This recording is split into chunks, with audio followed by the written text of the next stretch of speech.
as humans, we're not meant to chronically deal with stress all the time and having full busy plates. But we live in this capitalistic society where we really get praised by how much we can carry, even though that what we're carrying may be very heavy, right? But we kind of just show up anyway and we put our best foot forward. But I think that perspective and that shift, how I reflected to you how I was feeling. Welcome to the Multiverse, where we believe that mushrooms can actually change the world, and that if humans mirrored the magic and wisdom of the fungi kingdom, we would have a far more joyous and connected planet. Each week, we'll be meeting with thought leaders and experts to extract the best insights and stories across everything from functional fungi, psychedelic medicine, and so much more. Thanks for listening. Step into the Multiverse with us. Hi, everyone. Welcome back to another episode of Into the Multiverse. I'm so excited because today we have someone that I love very, very much on the show. His name is Tyler Jean, and you have a very impressive bio. So I jotted down some notes from the bio. I want you to fill the gaps, but just so people have some context on who you are. So from your website, you say you're a former Division I swimmer, a recovering perfectionist, Bachelor of Science in Cell and Molecular Biology, and you are a naturopathic doctor. Your specialties are in clinical nutrition, digestive health, recipe development and meal planning, human optimization, longevity, detoxification, athletic performance, environmental medicine. And if you go to your Instagram, for people that do not follow Tyler on Instagram, it's Functional Foods on Instagram. One of my favorite accounts actually to follow in the world. And obviously I'm biased because I love you very much, but incredible source of information and just some highlights of what you can get. Everything from red light therapy, cold heat exposure, enemas, air filters, sleep, supplements, carnivore diets, holistic dentistry. Like it's truly endless. And by way of introduction, the team that's recording this podcast asked me like, oh, tell me about Tyler. How would you describe him? And I was like, I think Tyler might be the healthiest person that I know. And it's funny because I actually say that because of your present world. You know, we've just had a lot of conversation before this episode started around like this massive shift that has happened in your life. A lot due to the travels that you've had. So just to start, like, tell us a little bit of your story, like some highlight chapters. And then I really want to dig into this like radical life change that you've had over the last few months because it's so powerful. Well, thank you, Allie. I'm really excited to be here. And I feel like I'm talking with a friend today too. So thank you for the opportunity and thank you for the introduction. So for those that, don't know me, my name is Tyler, Dr. Tyler. I graduated last year from the National University of Natural Medicine, and I always kind of had an interest in health. And I think that started as a Division I athlete. I was a swimmer. And at that time, I started to kind of go down that route of like, how is the food that I'm eating actually like influencing like human performance, my ability to recover day in and day out? And from there, I think it really catalyzed to this, actually became an obsession around health too, and how to optimize performance. And that led me down to going down this more holistic approach to health to really understand how the body functions. And when we think about holistic health, there's multiple inputs that are going into, human health in the body. There's the physical component, there's mental, emotional components, there's spirituality. And also when we think about the physical vessel, not only is it the food we're eating, it's, mindfulness, it's also detoxification and our exposures to environmental toxicants. It's how we manage our stress, it's movement and exercise, it's community, it's meaningful purpose and love. Like all these things really cultivate, I think, this emblem of health. And health it's dynamic. And in my opinion, it's quite subjective as well, because health is more than the absence of a diagnosable disease. And, you can tell when somebody's healthy. There's this level of vitality that they bring to the table. And, in my bio, mentioned that I was a recovering perfectionist. And I really did have these perfectionistic tendencies all throughout life. And as I have graduated from school and learned more about myself and what is health for me, I realized it's more than just those physical pillars that I was really good at, implementing. I have a strong physical vessel that takes me throughout life. But, there's other aspects of my health that I was ignoring. And a lot of that was the mental emotional aspect or mental health, so to say. And because of that, it led me on this path to really unravel what is perfectionism? What is the standard I've been trying to uphold to show to the world of, this is who I am, this is what they want to see. And for that reason, it took me on this journey kind of like to self-discovery and to kind of just let down the guard a little bit too, and just tried to understand, what's holding me back, so to say. I want to live a life that is full of spontaneity and play, and just, at the end of the day, be able to say, like, I've lived a very full life. And in ways I felt like, I was holding myself back, and that I just needed to let this guard down, and that my perfectionistic tendencies at large were this coping mechanism or way of protecting me, a defense, so to say. And the thought of, if I do perfect, if I be perfect, I have perfect health, then I would be worthy of love and belonging. And again, kind of just seeing how I put a lot of energy into other people and how I let them kind of dictate my worth. And I've been on this journey over the last probably 4 years, but recently I just got back from this 3.5-month travel in Latin America. And it was the most incredibly and life expansive opportunity I've ever encountered. And I'm happy to talk a little bit more about that today. But it's really expanded the definition of what I really believe is health, and really looking at health beyond just the physical aspects, which are important, but really looking at, mental wellness and resilience, and getting to a place in life where you feel so whole and so at peace that you're not really shaken by a lot of the noise that is out there today. Mm.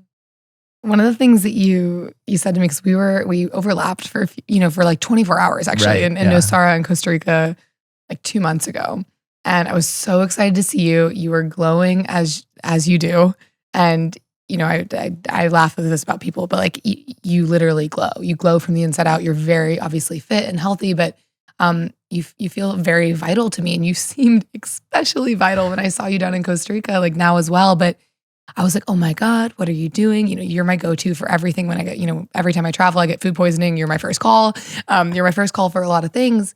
And I was like, how are you maintaining your workout routine and your diet and like all of these things? Because a lot of what your brand is all of these tools. Like I listed a few of them, right? That we can, and they're really important.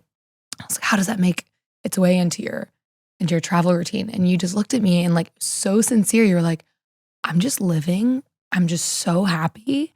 And it was some iteration of that.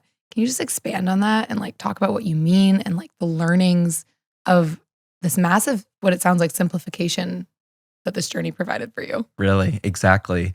First of all, when I saw you, I think you were the second person that I had seen. I think it was like 8 weeks into my trip that was a familiar face, because I was doing solo travel. So to like see a familiar face was so nourishing. I was just like, my heart was elated when I saw you.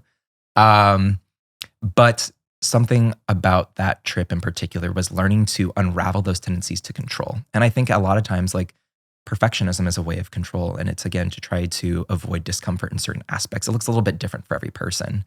And I, in the past, have been a very regimented person and very self-disciplined, and, really do engage in health promoting activities and take a more proactive approach to my health, like very much preventative medicine. And, I was very dialed in with my diet and like exercising every day. And again, I had that discipline as an elite athlete, and, supporting detoxification and trying to do the mindfulness things. But at the end of the day, it felt very heavy, because it almost felt like a chore or like a list of things that I had to do, as opposed to something that I wanted to do. And so life really felt very robotic in various different ways. It was very structured. It was very predictable. And when I left to go on this trip, about 2 months before I saw you in Costa Rica, I knew I needed to make a shift. And I didn't really like being in this predictable state and kind of just being in this familiar state, which was being anxious and having so much structure and being so busy. For me, busyness was what I knew, but it wasn't something that I really enjoyed. And I realized that my busyness in life was really it was a coping mechanism. And as a way to sit and avoid difficult emotions, and also fear of rejection, which was really big. And I know a lot of people have various different, core wounds that they kind of deal with, but rejection was a really big one. And the thought was, if I stay busy, and I am busy, and I kind of climb to the top in terms of all my successes and accomplishments, well, then I will feel whole, or I will put this message or this picture out that I am then desirable and attractive. So again, kind of come back to these core wounds. So on this trip, to be able to give myself space for the first time in my life, and just to kind of unravel those tendencies to have everything planned out, and to just be and not have everything so structured and not be so busy, was so terrifying at first and actually anxiety provoking. But over time, like, it was so liberating, because I just realized how much energy I was putting in to lead this certain persona. Not that it was inauthentic, but trying to put my best foot forward of how I wanted the public to perceive me, right? And in a way, it just required so much energy, which was quite draining. And so throughout these travels, I was able to kind of just dissolve and detach from that identity, this construct I had created around who I was, who I thought I was, where I was going, this construct of Tyler the doctor, Tyler the athlete, Tyler this public figure. And because at the end of the day, I mean, none of these things define me at the end of the day. Like my job does not define me, but I was looking for meaning through these things.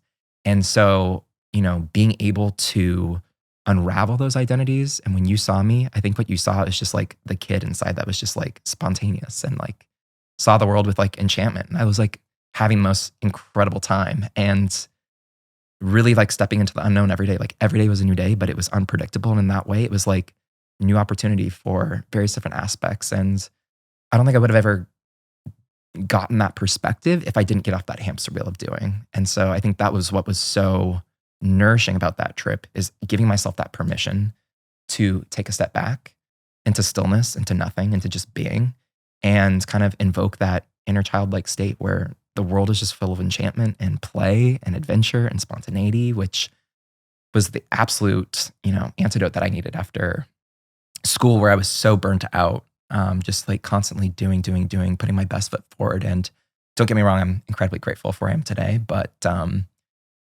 I really believe that, as humans, we're not meant to chronically deal with stress all the time and having full busy plates. But we live in this capitalistic society where we really get praised by how much we can carry, even though that what we're carrying may be very heavy, right? But we kind of just show up anyway and we put our best foot forward. But I don't know, I think that perspective and that shift was kind of how I reflected to you how I was feeling, and just honestly feeling so light, because a year ago, it felt like I was wearing a 50-pound weight vest and I'd get shit done.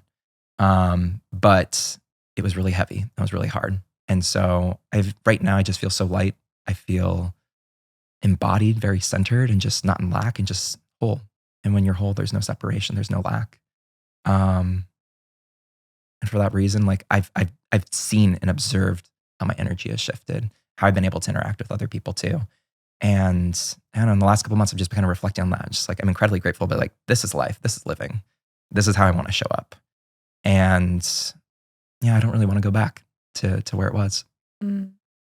It's so cool to hear, because I met you when you were in the hamster wheel. Yeah. And you are different, and loved you then, love you now, but you're different, and it's you feel happier. So just as a reflection, keep doing what you're doing.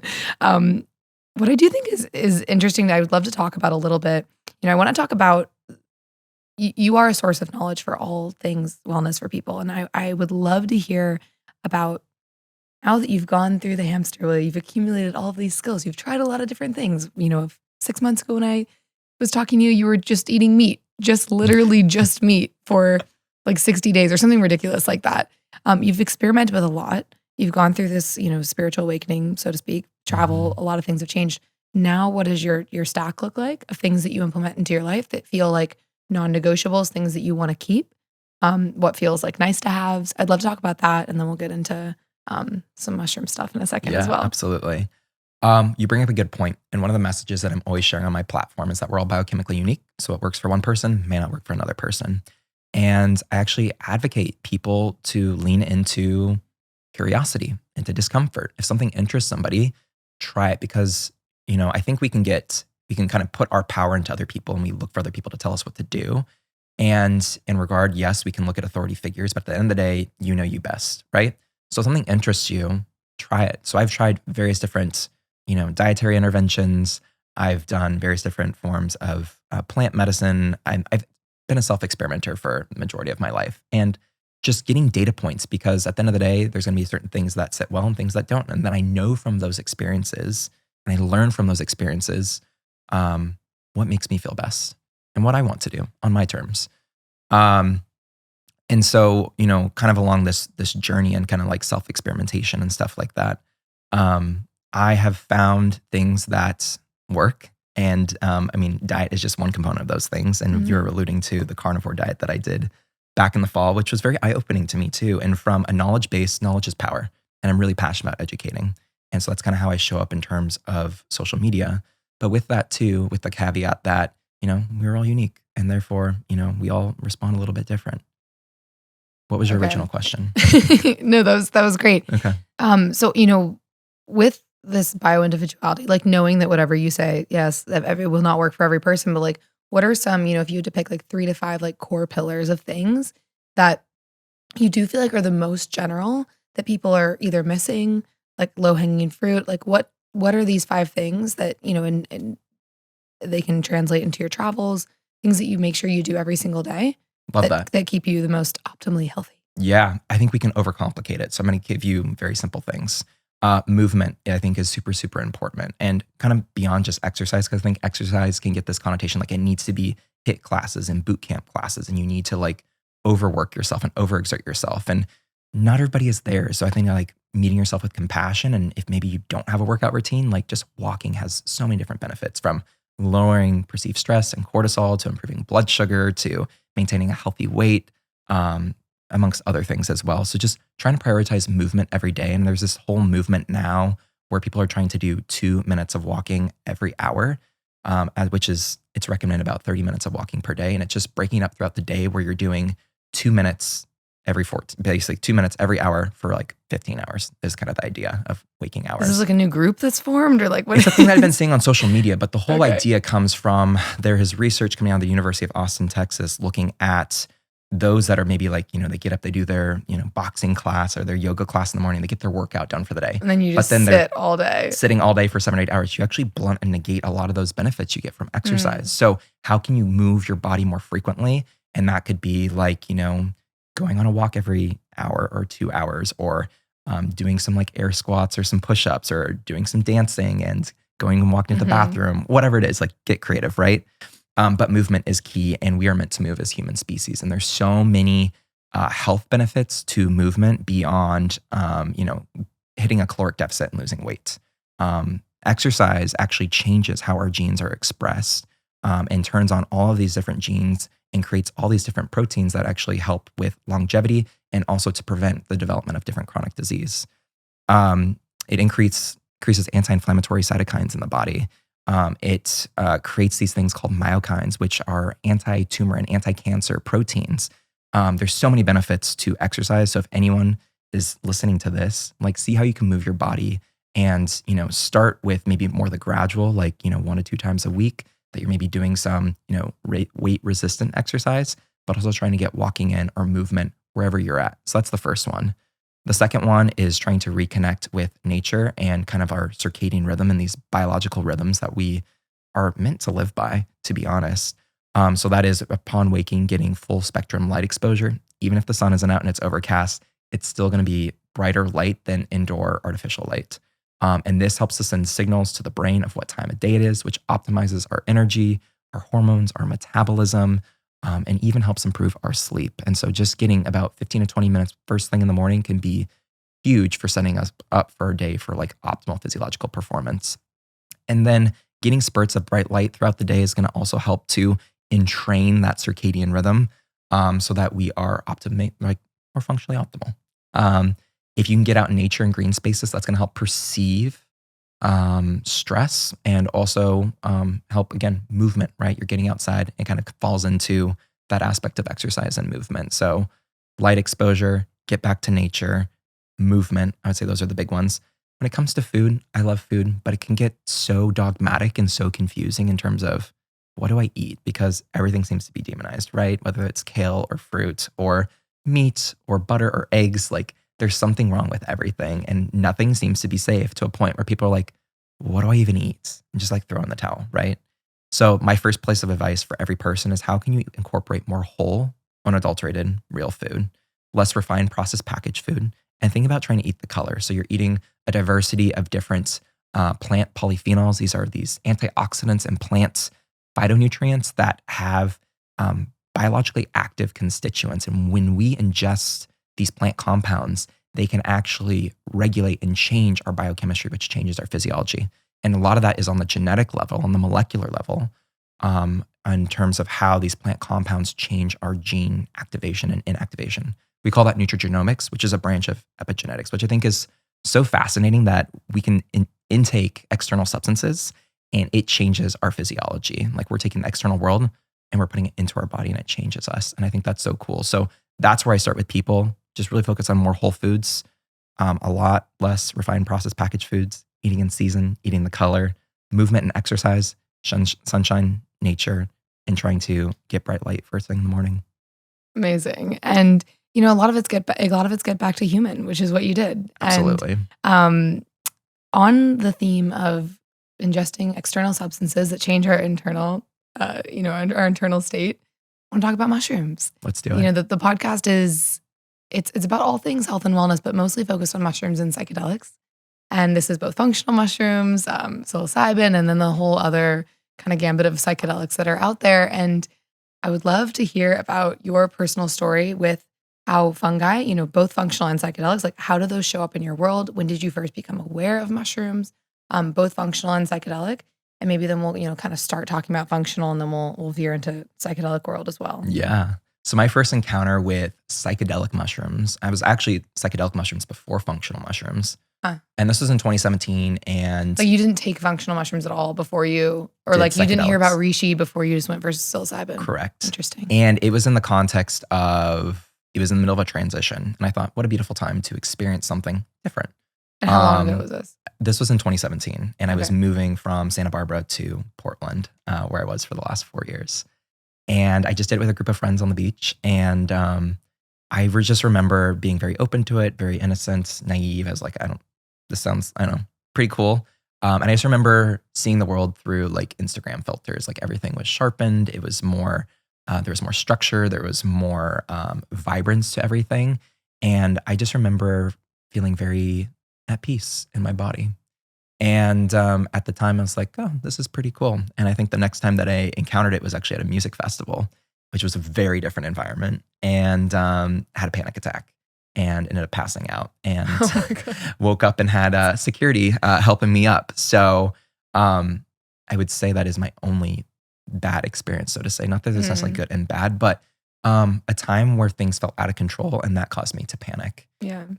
And, later on, it was when I got into my naturopathic studies that I looked at functional mushrooms and their use for various different modalities. And, these mushrooms have been used medicinally for, hundreds of years, if not dating back thousands of years, especially in Eastern-based medicine and Chinese medicine. And so I started to, incorporate things like cordyceps, especially being this very type A wired individual that was just kind of like dealing a lot. Cordyceps helps with endurance and stamina and energy. So I was very drawn to that. Reishi for kind of its adaptogenic properties too, and helping to modulate that stress response and just a little bit more calming on the body. And then lion's mane, because lion's mane particularly is rich in nerve growth factor, which is a protein that kind of just helps with neuroplasticity, but also helping with the connections in the brain and stuff like that. So it's often referred to sometimes as a nootropic, or it's kind of in nootropic stacks. So that was kind of my first experience with that and kind of going down the rabbit hole of functional mushrooms. But I see them as a very, as a tool in the toolkit that can really help various different ailments, whether that is, nervous system stress and exhaustion, or athletic performance, or cognition and memory, or looking at inflammation, allergies, you name it. Like, mushrooms are an important part of our world in various different aspects beyond just consumption. And that was kind of like the catalyst that kind of got me down that rabbit hole. And then it was reading Paul, I was going to say Paul Stamets, but it's not Paul Stamets. Michael Pollan. Yeah. Michael Pollan's book, How to Change Your Mind. Both very impactful in the space. Both impactful. Yeah. And that was the first time that it really changed my mind to it, because I really viewed psychedelic mushrooms and psilocybin in a negative connotation. And after reading that, I felt more comfortable and safe with the utilization of psychedelics, and specifically psilocybin. And I felt like I then had the tools, or kind of having that net safety blanket, that when I engaged in using psychedelics, that everything was going to be okay. I think before I was kind of in this fear state, thinking that something bad could happen and I was doing something wrong. And by shifting that perspective, that I saw this using it intentionally, not in the context of like partying per se, and just open to receiving whatever it is that the medicine wanted to show me, everything just started to change for me. And I've had some really profound experiences, one of which has been the most spiritually impactful thing I've ever experienced in my life. And that was a 8-gram hero's dose that I did with a couple shamans last year. And that was, I left that kind of just being like, this is the medicine. Like everything I just learned with like, they all have their time and place, but petrochemical drugs and herbs and ozone and IVs, like all these different therapies that we have. I was like, this is the medicine. And how beautiful that I think, we're in a state now where people are becoming more open to the medicinal and therapeutic purposes of psilocybin, as opposed to it being, class 1 or schedule 1 drug, which has no therapeutic benefits whatsoever. So I'm really excited about following the future of where psychedelic assisted therapy goes, and just the future of psychedelics, and even the world of mushrooms, and how these fungi are getting incorporated into not only like your functional lattes and beverages and food products, but how they can even be used, to tackle some of our biggest global health crises. I think you said so much about the power of mushrooms in this last little bit.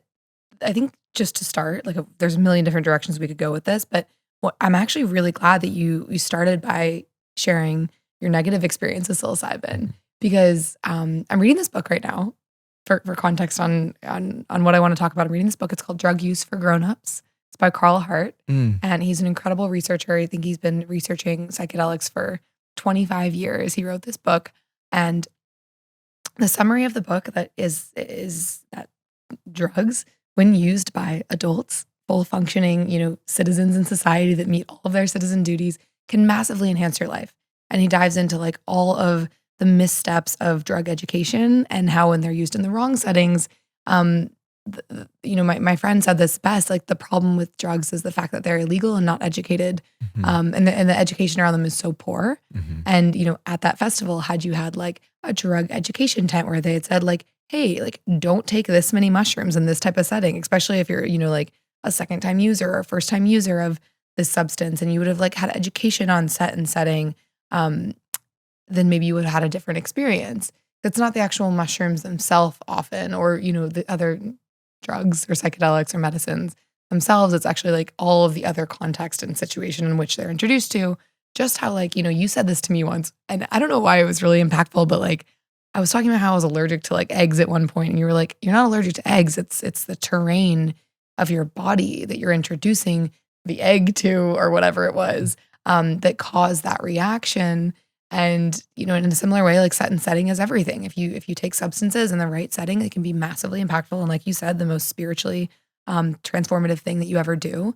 And if you take them in the wrong setting, they can be really traumatic and cause even more trauma to impact your system. But so just wanted to note that in this book, I think you would find so fascinating. So definitely read it. I will definitely look into it. And for anyone listening, like it's an awesome book. I'm like 80% of the way through, so I shouldn't be speaking about it till I fully finish it, but it's been massive. Just for reorienting my brain as already someone who is really supportive of cognitive liberty and being able to use substances, how you desire and however it enhances your life safely. It kind of took that a step further because the research is just so well done. On the functional mushroom point, would love to like dive into this a little bit. After you started learning about functional mushrooms, and I've seen you talk about them on your platform before, how do you incorporate them into your life? Like, what does that look like on the day-to-day? On the day-to-day.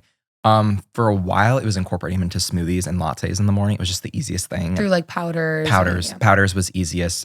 They typically do come with a flavor. And then I started to do tinctures and extracts, hot water extracts, just because they were flavorless or less flavorful, so to say, and they just were easy to incorporate and stuff like that instead of powders. But now I'm really into this new product that is like buccally absorbed, and it has this really great taste. I think it's called Super Mush. And it just removes friction, I would say. And it really acts fast, and really notice change in like energy or cognition, depending on what that blend is that you're using. But I've kind of played around with all of them. I would say the powders are my least favorite, even though I started with that, just because like it's not, you can travel with it, sure, but they typically have a little bit more of an earthy taste. With some of the other ones, they're a little bit more mild. So usually I'm adding with things. It's not like it's just in hot water type of thing like that. But there's various different ways you can incorporate it. And I know they're getting incorporated into a lot of different functional foods and stuff like that.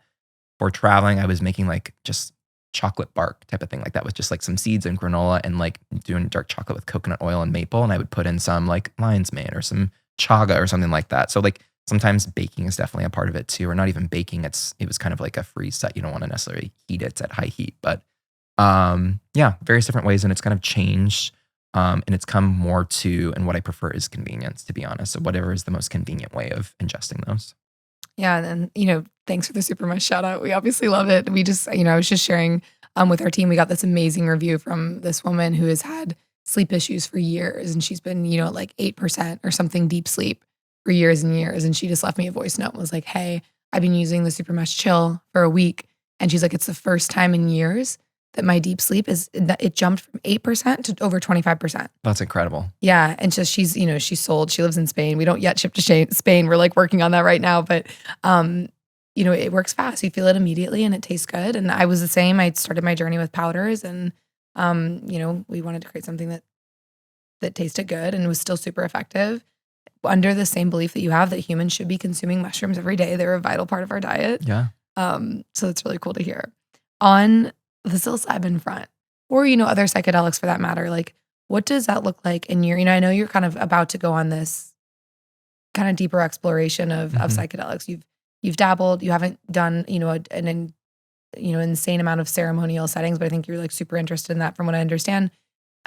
What is your current view of psychedelics and like how do they make their way into your current life? Yeah, I'm really excited about psychedelics. I mean, I kind of alluded it to from more of kind of like the medical lens and like clinical trials and their application for things like major depressive disorder and anxiety, as well as like end of life palliative care and even like substance abuse and PTSD. Like there's so much application to that too.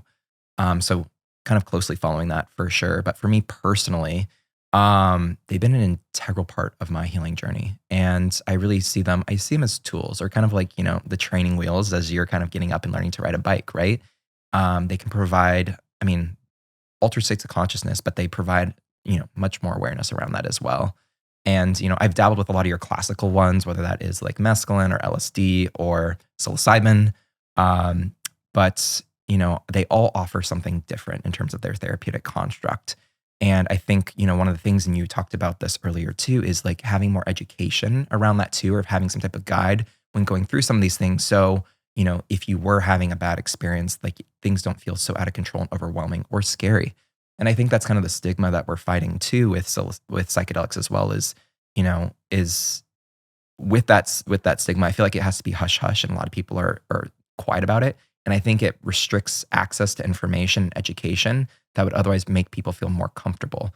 And I think a lot of the, push for legalization, especially in psychedelic assisted therapy constructs, is to provide more regulation and guidelines so that it's not just, accessible to everyone sort of things and like something potentially bad could happen.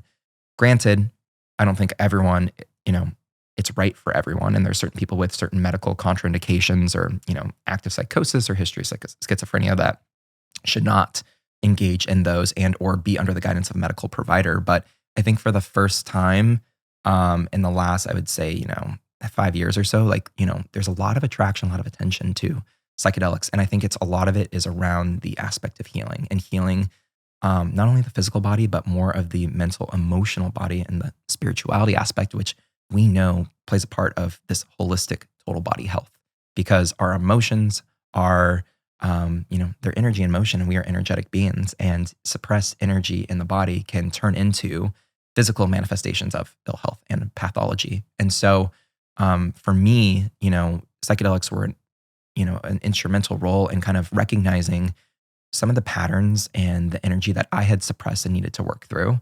And then using over time meditation to help to leverage those things without necessarily having to, to intake, psychoactive components. And so I think that's a beautiful thing in terms of meditation. We can talk about that too. And a practice that I started to develop 3.5 months ago and was absolutely life-changing for me. But when we meditate, we actually, we create a hormone called melatonin. And one of the metabolites of melatonin is DMT, which has psychoactive components. And there are individuals through breath work and meditation and quieting the mind can access, parts of the brain that rival those of psychedelics. And I think that is so incredible and beautiful and empowering that us as humans, like we truly do have these tools inside of us to intrinsically heal when given the right conditions and removing those offending factors. And psychedelics can be a gateway to that to bring more awareness and, really bring true body health and the fact of like true healing beyond just the physical. But again, there are physical interactions with psychedelics. But again, I see it more on how it is influencing neuroplasticity and the structure and function of our brain, and how that changes how these experiences throughout our life change how we view the world. What is like a particular experience? You shared a few, but any other, particularly impactful experiences or, insights that you had from an experience that you want to share? Yeah. Something that I've become more aware of in the last several months with mushroom use is I feel like it is a bridge or a gauge of showing us how in alignment we are with our authentic self. Something I have realized is at first when I used to take mushrooms, I'd feel very anxious, almost like it was trying to pull me back to this homeostatic set point where my body was kind of not where it needed to be and living maybe a disingenuous life. And the more I become very centered and whole and embodied in who I am and this purpose and this life path that I'm on, the more at ease I feel when I've taken psychedelic mushrooms. Again, kind of just using it as a barometer of how in alignment we are with our authentic self. And something else that I've noticed with that too is it's very earthy in the sense that I feel like you're connected to a greater sense of purpose, but also like the greater environment as we as humans were part of this greater ecosystem. And I remember having this moment where I was laying in the woods in Oregon. I had done like a solo hike and did some mushrooms, which is my favorite way of kind of just connecting with myself and deep introspection. And I remember I was just laying under a tree and I'd never felt so at peace, but comforted, even though I was all by myself.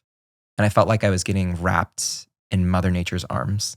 And she like whispered to me, "You're never alone. Welcome home."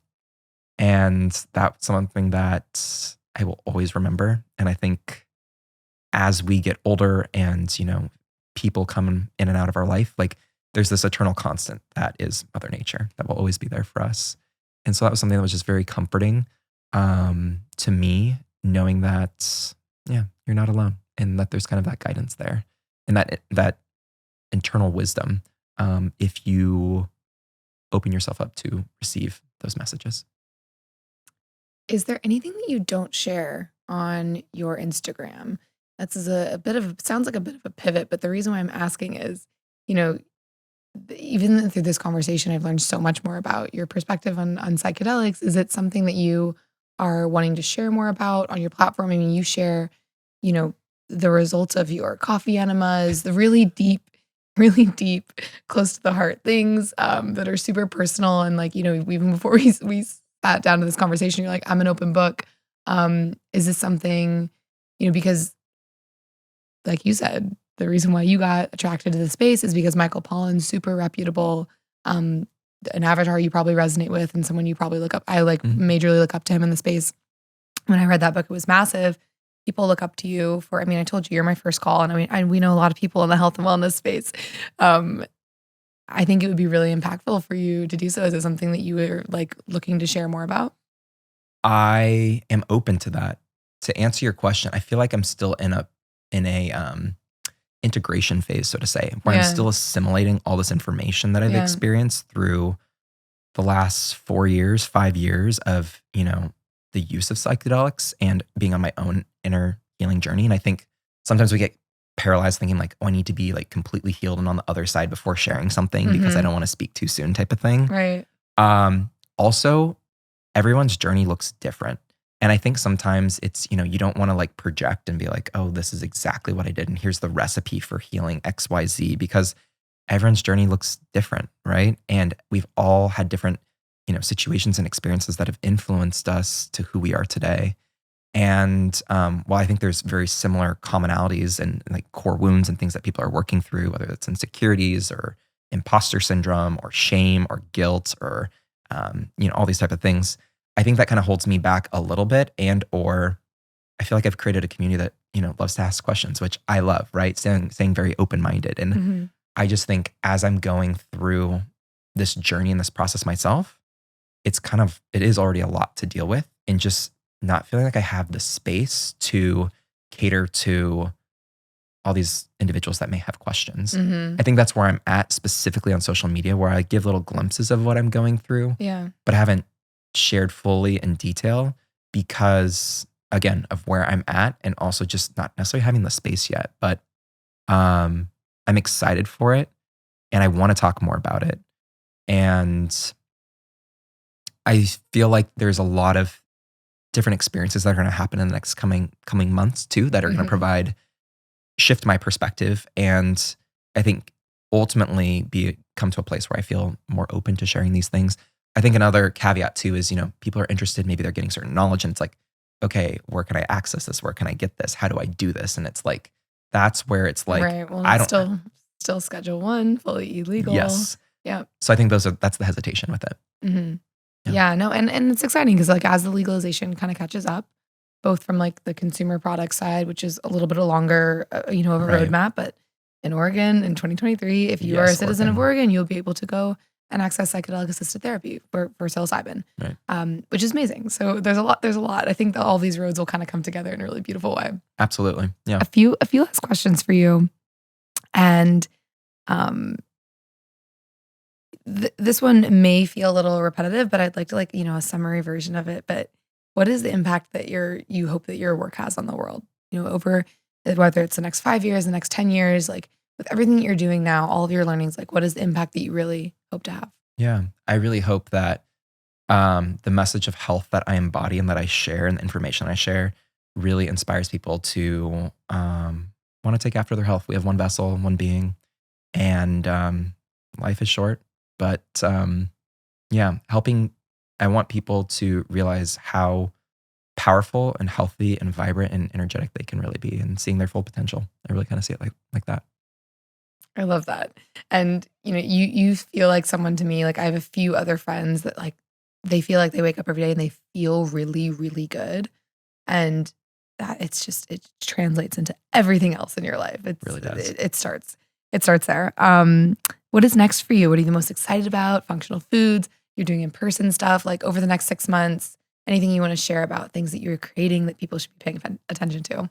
I'm really excited that I am starting to do live community events and just meeting people in the community that have supported and followed my work for several years, and to, meet these people and hear how I've impacted them and changed their life has been so nourishing and heartwarming. I had my first one in Portland and it went so well, Portland, Oregon. And I have another one in New York in a couple of weeks. And then was using these first two as kind of a test run, but know that I'm definitely gonna be doing more events coming up. I feel like I'm in the middle of a transition, as with anything, like, the one constant in life is change. And, I think there's going to be a little bit of a rebrand coming in the next couple of months. And I'm still sitting with that and what that's going to look like. And as I've changed and as I have evolved, so has my brand. And while my platform is functional foods, I don't only talk about foods, and food is just one component to health when we talk about pillars to health. So finding something that is reflective of that message. I'm not quite sure yet. But sitting with that still. And what I'm most looking forward to is continuing this autonomy that I've been writing, and play and spontaneity, and just all the travels that I have coming up. Basically, I'm traveling for the year of 2022 and potentially beyond. And I think what I'm really writing again is that autonomy after having so much structure and discipline over the last 15 years of my life. And so I'm really excited for all the different opportunities that will bring. And I would also say that the other thing I'm really looking for is partnership and intimacy. I feel like because I had such a full plate, I was very, I didn't allow other people in. I didn't, and I think again, that was kind of a protective mechanism. And I haven't dated in 6 years. And I kind of saw that, again, those perfectionistic tendencies kind of coming back to what we talked about at the beginning.